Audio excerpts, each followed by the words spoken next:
kita kembali dalam Matius 14 tadi. Lihat.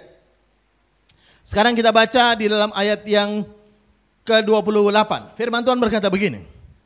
Lalu Petrus berseru menjawab dia, Tuhan, apabila engkau ini, suruhlah aku dan datang kepadamu dan berjalan di atas air. Jadi Petrus minta supaya Yesus menyuruh dia turun ke atas air. Ayat 29. Kata Yesus, datanglah. Maka Petrus turun dari perahu dan berjalan di atas air mendapatkan Yesus. Ayat 30, perhatikan baik-baik. Tetapi ketika dirasanya tiupan angin, perhatikan nih.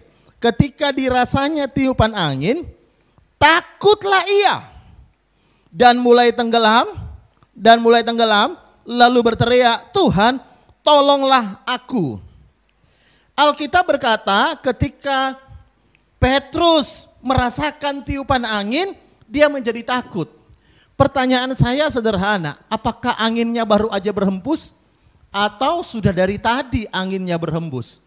Tadi ayat 24 kita baca bahwa mereka sedang menghadapi angin sakal. Jadi anginnya itu sudah dari tadi ada. Tapi perhatikan, tadi meskipun anginnya ada, Petrus bisa jalan. Tapi kenapa hari ini? Karena angin, Alkitab berkata, Petrus jadi takut lalu tenggelam. Sebenarnya sederhana saja ya. Jawabnya karena Petrus merasakannya. Merasakannya artinya begini. Dia sadar kalau ada angin sekarang. Tadi dia tidak sadar kalau ada angin. Padahal dari tadi angin sudah ada. Karena kesadarannya yang tadi itu kesadaran akan kehadiran Yesus. Tapi hari ini kesadarannya bukan tentang kehadiran Yesus. Tapi kesadarannya adalah kehadiran angin. Makanya ketika dia rasa angin, dia sadar angin ada, dia mulai takut dan dia tenggelam. Nah, bagian yang kedua, saya mau beritahu kepada saudara ya. Bagaimana caranya supaya kita tidak takut? Sebenarnya sederhana, yaitu kita harus membangun kesadaran akan kehadiran Tuhan. Ya, bukan kehadiran angin. Angin sudah dari tadi ada. Tapi bagi Petrus, selama dia tidak sadar ada angin, dia hanya sadar ada Tuhan, maka dia tidak takut. Tapi begitu dia sadar ada angin, dia lupa ada Tuhan, dia jadi takut lalu tenggelam. Jadi yang membuat kita takut adalah Anda sadar bagian mananya. Ya, Anda merasakan hari ini kehadiran siapa? Makanya kalau saudara baca dalam Alkitab, lihat baca sama-sama. Dalam 2 Raja-Raja pasal yang ke-6, ayat yang ke-15 sampai dengan 17, ini satu peristiwa yang bagus sekali untuk kita baca. Firman Tuhan berkata begini, ketika pelayan abdi Allah itu bangun pagi-pagi dan pergi keluar, maka tampaklah suatu tentara dengan kuda dan kereta ada di sekeliling kota itu. Jadi dia bangun pagi-pagi, dia lihat ada tentara musuh yang banyak beserta kuda dan kereta. Lalu berkatalah bujangnya kepadanya, celaka Tuhan, celaka tuanku. Apakah yang akan kita perbuat?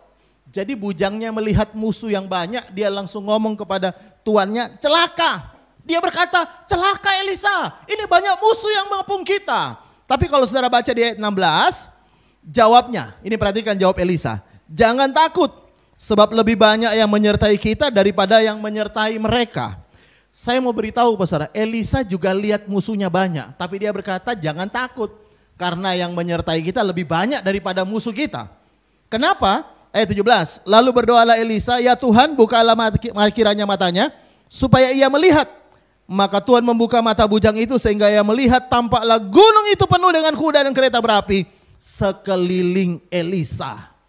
Jadi bujangnya hanya melihat musuh, tapi dia enggak melihat tentara Tuhan berkemah dengan kereta dan kereta berapi sekeliling Elisa. Sekeliling, perhatikan ini kalimat ini, sekeliling. Ya. Karena itu saya mau beritahu pada saudara ya, bujangnya takut karena dia tidak menyadari, karena dia tidak melihat ada perlindungan Tuhan atas sekeliling Elisa. Karena itu Elisa berdoa untuk bujangnya supaya matanya dibuka, atau dengan kata lain supaya dia bisa lihat, supaya dia sadar bahwa yang menyertai kita lebih banyak daripada tentara musuh. Anda sadar gak bahwa yang menyertai engkau Tuhan yang maha hebat, maha dahsyat, maha luar biasa, pencipta langit bumi. yang kekuasaannya tidak ada batas, yang berkuasa sanggup melakukan segala perkara. Anda sadar gak? Karena itu kalau Anda percaya, Anda lebih sadar bahwa ada Tuhan bersamamu, Anda gak akan hidup dalam ketakutan. Saya bisa dengar kata amin. Kalau Anda sadar bahwa ada Tuhan yang menyertai kita, maka saya beritahu, Anda gak akan hidup dalam ketakutan. Saya bisa dengar kata amin. Makanya kalau saudara baca juga dalam Mazmur, ini ayat yang sudah sangat terkenal. Mazmur 23 ayat yang keempat. Raja Daud berkata begini, sekalipun aku berjalan dalam lembah kekelaman, dia berkata, aku tidak takut bahaya. Kenapa dia tidak takut berbahaya? Bahaya.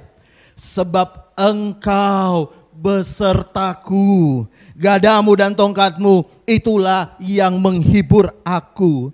Daud berkata, meskipun aku berjalan dalam lembah kekelaman, aku tidak takut bahaya.